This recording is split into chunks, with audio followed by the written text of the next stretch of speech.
श्रीमद् भागवत कथा ज्ञान यज्ञ का छठा दिन। श्रीमद् भागवत के अनुसरण से मिलता है सिद्धि और प्रसिद्धि। साहेब श्री परमानंद दास। आप देख रहे हैं दार्शनिक भारत लाइव। मैं अमरेश कुमार सिंह।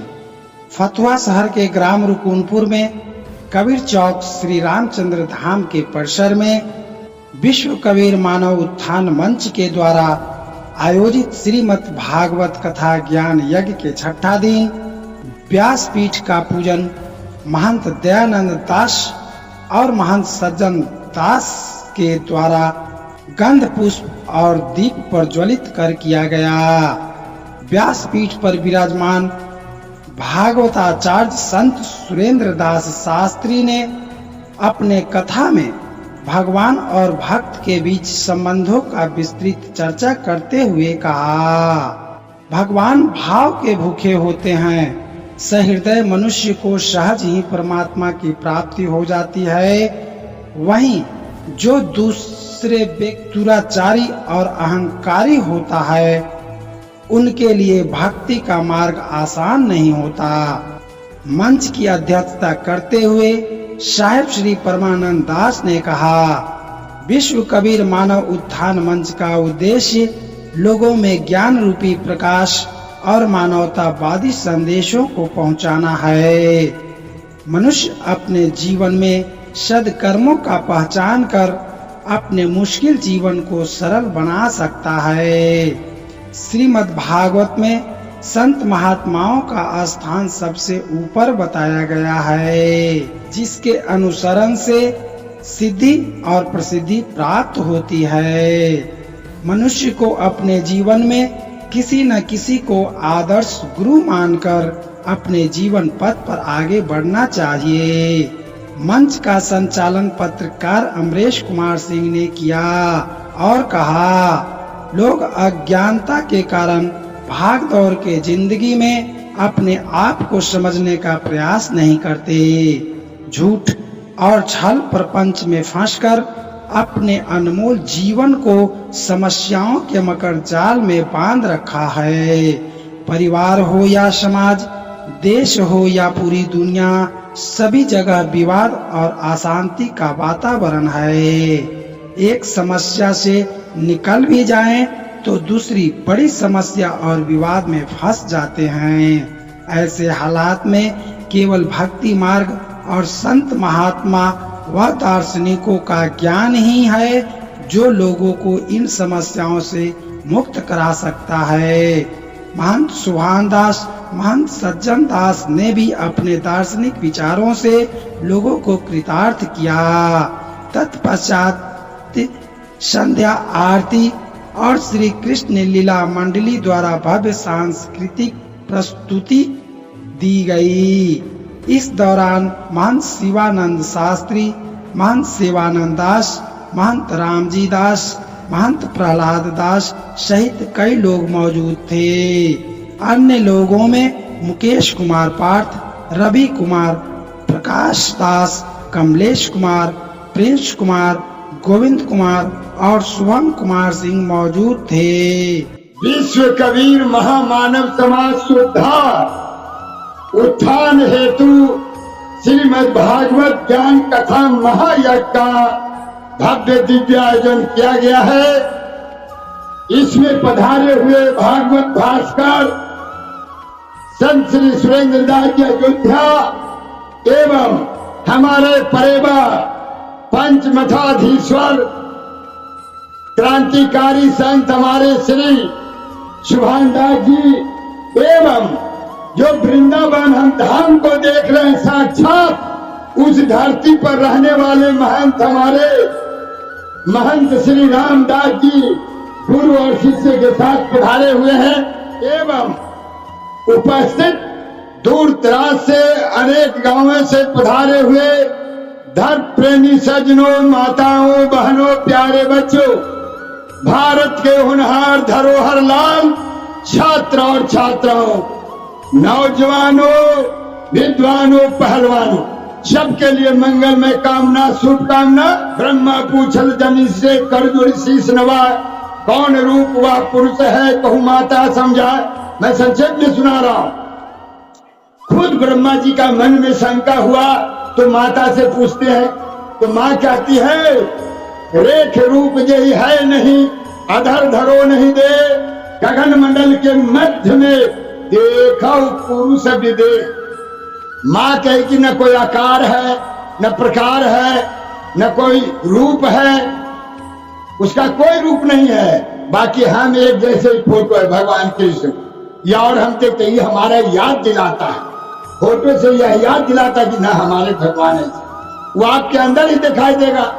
तब तीनों के समझ में आ गया ब्रह्मा विष्णु महेश का, कोई उदाहरण तो पूछे तो ही दिया जाएगा। तब यहाँ क्या हुआ, तीनों के समझ में आ गया। तो उन्होंने क्या किया, तो धरिन ध्यान गगन को लाइन वज्र किमार, अदेख प्रतिमा अपनी तीनों भये निहाल सतगुरु, तीनों भये निहाल। क्या, ब्रह्मा विष्णु महेश तीनों अंदर आत्मा को ध्यान किया। इस आत्मा के अलावा कुछ नहीं। ध्यान करना जरूरी है, जाप करना जरूरी है। आप ध्यान करोगे तो ब्रह्मा विष्णु महेश राम कृष्ण बुद्ध महावीर कपिल और कबीर सब महापुरुष जो बोले हैं आपके अंदर गूंजेगा।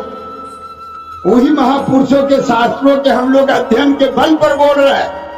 उनके बाद हमको बारी आएगा। ये आचार्य परमानंद दास जो आपके सामने बोल रहे हैं, हमारे भागवत भास्कर जी बोले कि जिनके भाग दौड़ के प्रयास से किए जो आ गए, क्यों हमने किया, तो आप प्रत्यक्ष में भी करें।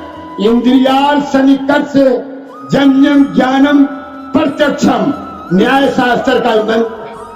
जब न्याय शास्त्र कहता है कि जो आंखों से देख रहे हो उसका कोई प्रमाण नहीं है, तो ये तीनों अपने को ध्यान धरे। और ध्यान धरने के बाद फिर कहा कि कुछ नहीं है, कुछ नहीं है। इस तरह के एक ध्यान बात हो गई। थोड़ा सा आशीर्वाद, लोग कहते आशीर्वाद दीजिए, आशीर्वाद दीजिए। लड़की माता से आशीर्वाद मांगती है, पुतोह सास से मांगती है, पुत्र पिता से आशीर्वाद मांगता है, चेला गुरु से आशीर्वाद मांगता है। आशीर्वाद कोई हलवा नहीं है कि उठा के दे दिया जाए। प्रसाद आशीर्वाद एक आचरण है। पिता के कहने के अनुसार पुत्र चले। पिता कहता है पूरब जाओ, पश्चिम जाता है, फिर भी उसका हृदय कोमल है, वो बोलेगा कि ना ऐसा ना हो। माता कहती है लड़की को पूरब जाओ, वो पश्चिम जाती है, फिर भी उसका हृदय कोमल है, बाकी ये गलत हो रहा। सास कहती है पुतोह को इधर जाओ, उसकी विपरीत हो रहा है, ये भी गड़बड़ है।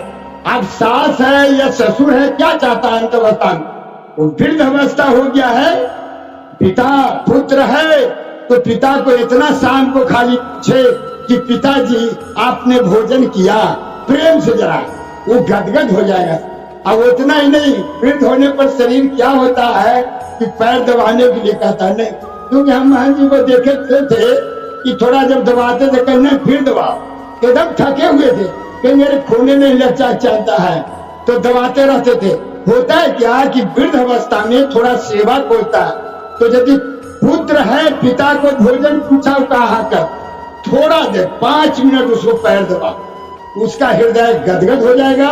कहे जाओ पुत्र आप कार्य देखो, इसको कहते हैं आशीर्वाद। इसी तरह सास है, अब बुजुर्ग है, वृद्ध है, थका हुआ है, पुत्रों का धर्म बनता है कि माँ को पूछो माता जी आपने खाए, कुछ भोजन किया, तो ऐसा नहीं कि भोजने तक ना भोजन किया फिर सोया, कैसे है, कमजोर है, कहां पर है, उसको थोड़ा पूछो। भोजन के बाद फिर कह दो, फिर थोड़ा देर उसका पैर दबा, सेवा करो। खुद उसकी आत्मा कहेगी कि नहीं यह ठीक है, जा बहू आप है। यही संसार का रीति है। कुछ ऐसे लोग हैं पैसे वाले कि जो विदेश चले गए, उनके माता पिता दिल्ली में हैं, तो नौकर रख दिया जाता है। एक बात बताइए, जो नौकर सेवा करेगा जी, अपनी पुतोह करेगी, बेटा करेगा, अंदर है कि नहीं? जब पुत्र पिता का पैर दबाएगा तो कहेगा नहीं हम इसके खून से उत्पत्ति है, बेटी यदि माँ को पैर दबाएगी तो कहा हाँ हमको 5 साल तक गोद में रखा, ठंडा न लग जाए, गर्मी न लग जाए, कोई ई न हो जाए, वो एक दर्द होता है। और वो तो पैसा पर है तो पैसे भर काम करेगा और फिर चलते बने। हमने दिल्ली में रह 20 साल लगता, बड़े बड़े लोग को ऐसा देखा, तो चलिए ऐसा सौभाग्य है। बाकी आज ही जग में आप लोग आए हैं, ऐसा नहीं आपका सास है, पुतो है, भाई है, बड़े हैं, कोई भी सेवा लायक उसको सेवा करें, इसको कहते हैं आशीर्वाद। इस पर हम लोग बहुत लंबा बोलते हैं, बाकी अब समय अभी है नहीं, भागवत का समय होल है, इसलिए आशीर्वाद के रूप में 2 बातें हम बताया संक्षिप्त में, एक आशीर्वाद और एक ध्यान। ध्यान जरूर करें, भोर में बैठकर ध्यान जरूर करना होगा कि हमको सवेरे क्या करना है, क्या नहीं करना है, क्या बोलना है, किधर जाना है, किधर नहीं जाना।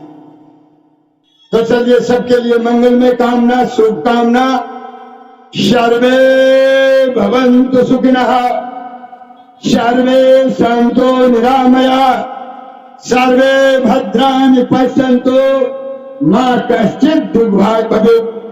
आसतो मा सद्गम्य, तमसो मा ज्योतिर्गम्य, मृत्युर्मामृतं गम्य, ततः पदं तत्परिमार्तव्यं, यस्मिन् गता तन्ति भूया तमेव चाद्यं पुरुषं प्रपद्ये।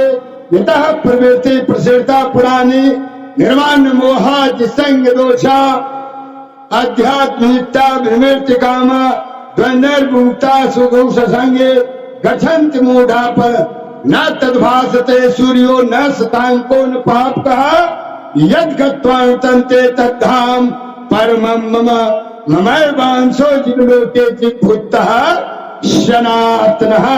बोलिए वृंदावन बिहारी लाल की। आचार्य श्री परमानंद साहब जी के सानिध्य में यह कार्य जो हो रहा है, श्रीमद् भागवत कथा, भक्ति भजन, विश्व कबीर मानव समाज सुधार एवं उत्थान हेतु श्रीमद् भागवत ज्ञान कथा का महायज्ञ और भगवान श्री कृष्ण लीला का यह आयोजन है। अपने जीवन में मनुष्य का भक्ति भजन करना चाहिए और संतों की संगति करना चाहिए। सदगुरु कबीर कहते हैं, रे मर जीवा अमृत पीवा, का धस मर सिपताल, गुरु की दया साधु की संगति, निकस आव यही द्वार। कहते कि रे मर जीवा अमृत पीवा, रे मर मर के जीने वाला, बार बार जन्मने और मरने वाला, रे मर जीवा अमृत पीवा, यानी ज्ञान रूपी अमृत का पान करो।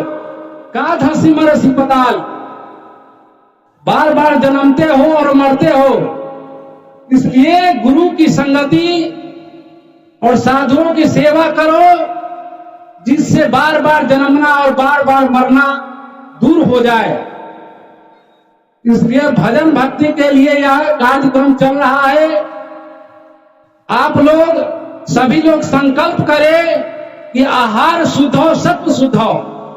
मनुष्य को आहार की शुद्धि जरूर करना चाहिए।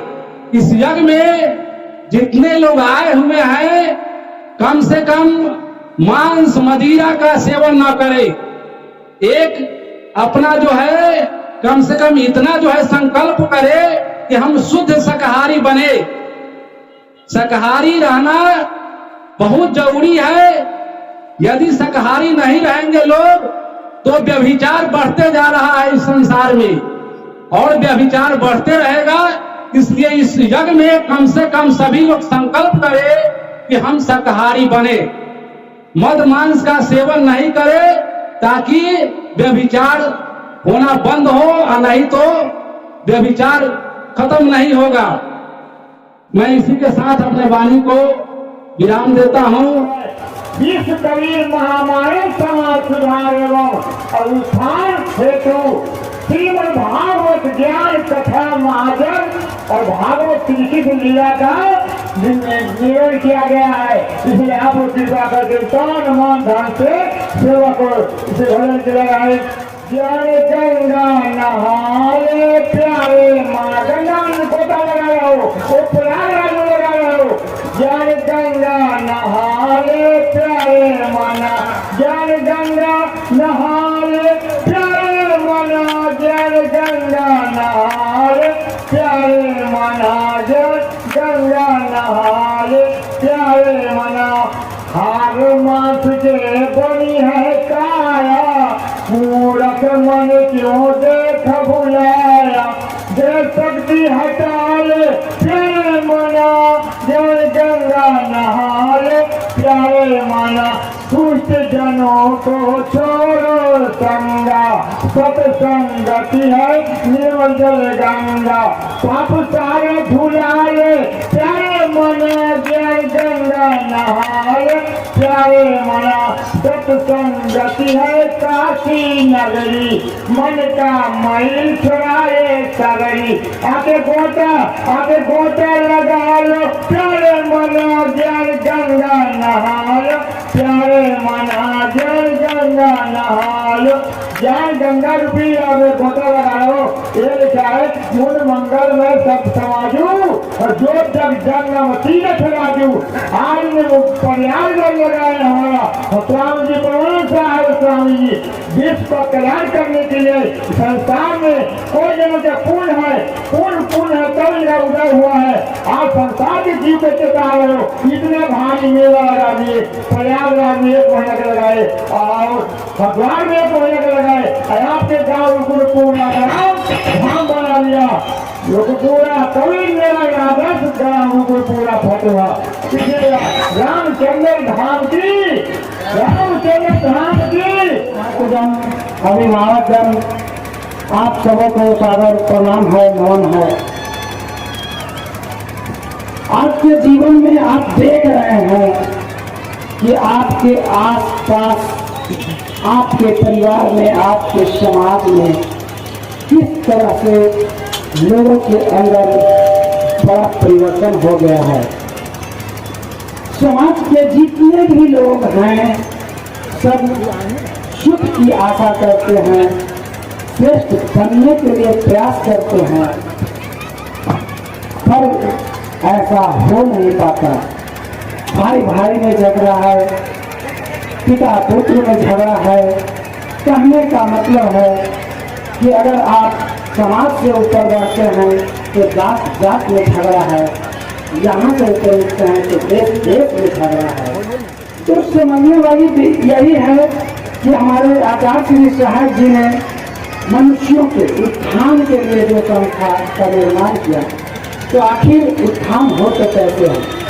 तो जब तक हमारे नैतिक और चारित्रिक व्यवहार में सुधार नहीं होगा, अपने समाज, देश और विश्व में किसी तरह का सुधार नहीं हो सकता है। विश्व के सारे लोग शांति की कामना करते हैं, घर परिवार में शांति के लिए पूजा पाठ करते हैं और इसी शांति के लिए आज श्रीमद् भागवत के कथा का श्रवण करेंगे। पर शांति है कहाँ, इस चीज की भी आपको पहचान करनी है। मैं एक छोटा सा दृष्टांत के माध्यम से आपके अपने जीवन के बारे में समझाने का प्रयास करना चाहूंगा। दृष्टांत यह है कि एक बहुत ही गरीब, मजबूर, हर तरह से थका हारा हुआ इंसान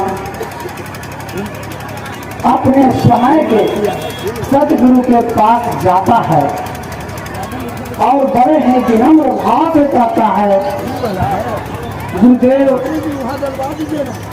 मैं हर तरह के परेशानियों से परेशान हूँ, घिरा हुआ हूँ, कर्ज में डूबा हुआ हूँ, बीमारी से परेशान हूँ, दरिद्रता हमारे पास है।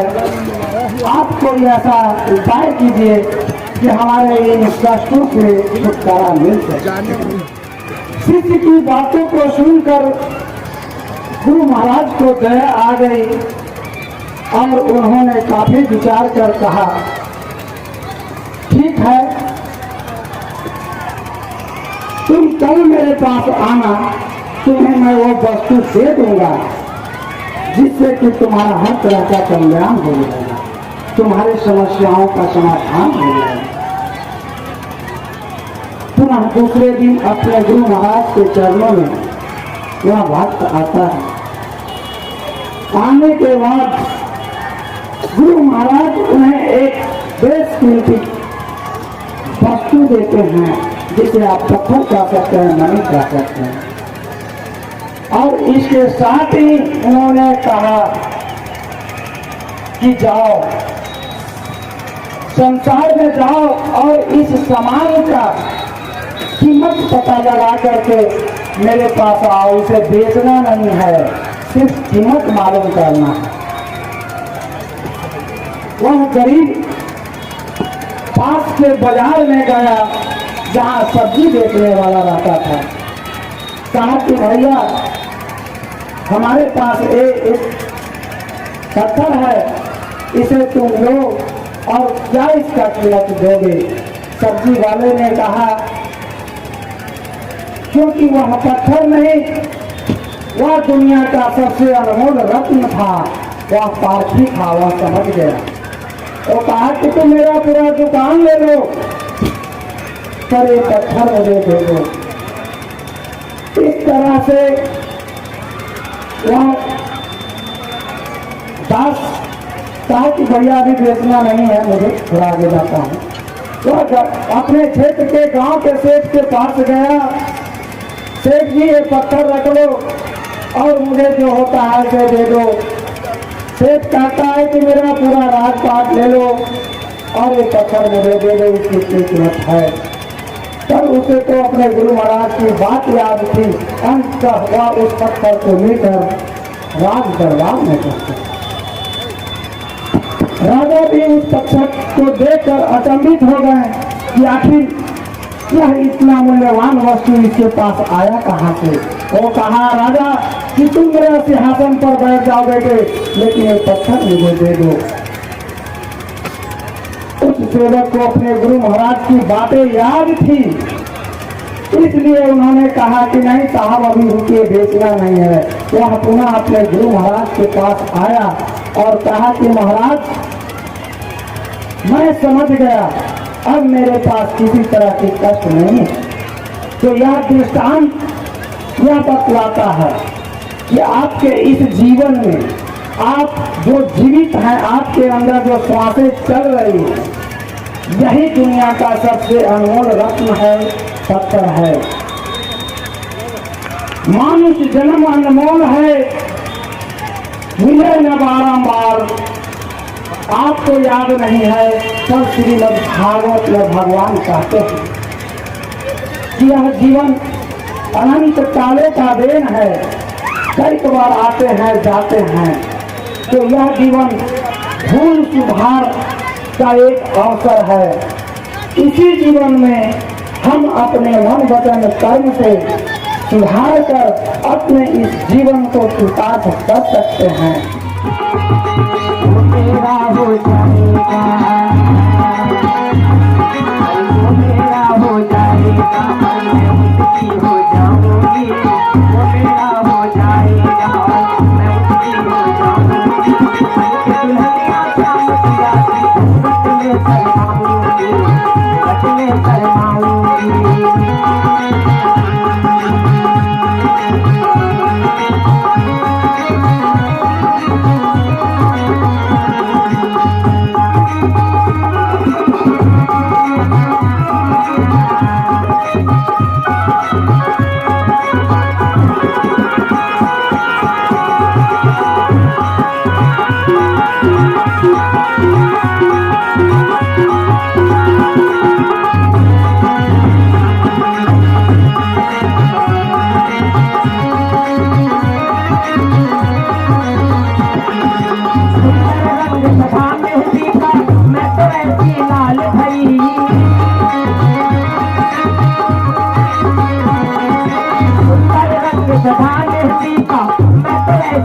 निहाल भई श्याम पिया की बन के सुहागन सातों जन्म निहाल भई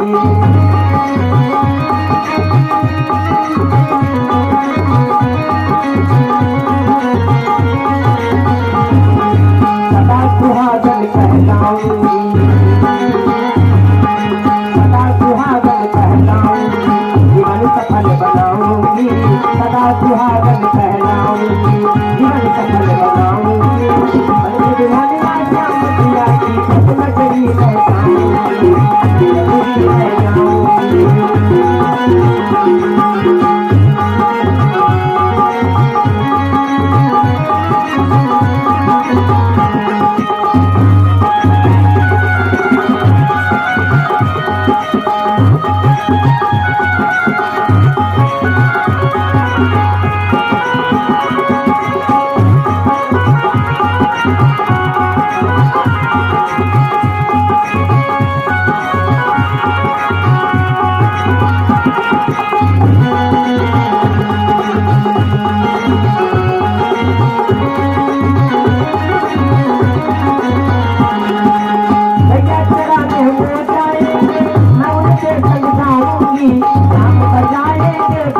और मैं नाचूंगी गाऊंगी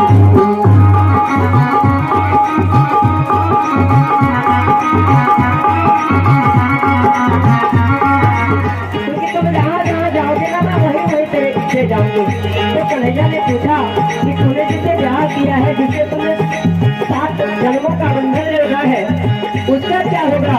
तो सखिया कहती है अरे 7 जन्म का मैंने तो उससे जन्म जन्म का बंधन जोड़ लिया। ये प्रीत का बंधन प्रेम का बंधन वो जन्म जन्म का बंधन होता है। इसलिए मुझे तेरा बंधन चाहिए लेकिन संसार का बंधन चाहिए। संसार के बंधन में बड़ा दुख होता है और तुझसे जो बंधन लगा लेता है जो होती है कन्या कराने तू जाऊंगी मैं तेरे संग जाऊंगी श्याम बजाएंगे बंसी और मैं नाचूंगी गाऊंगी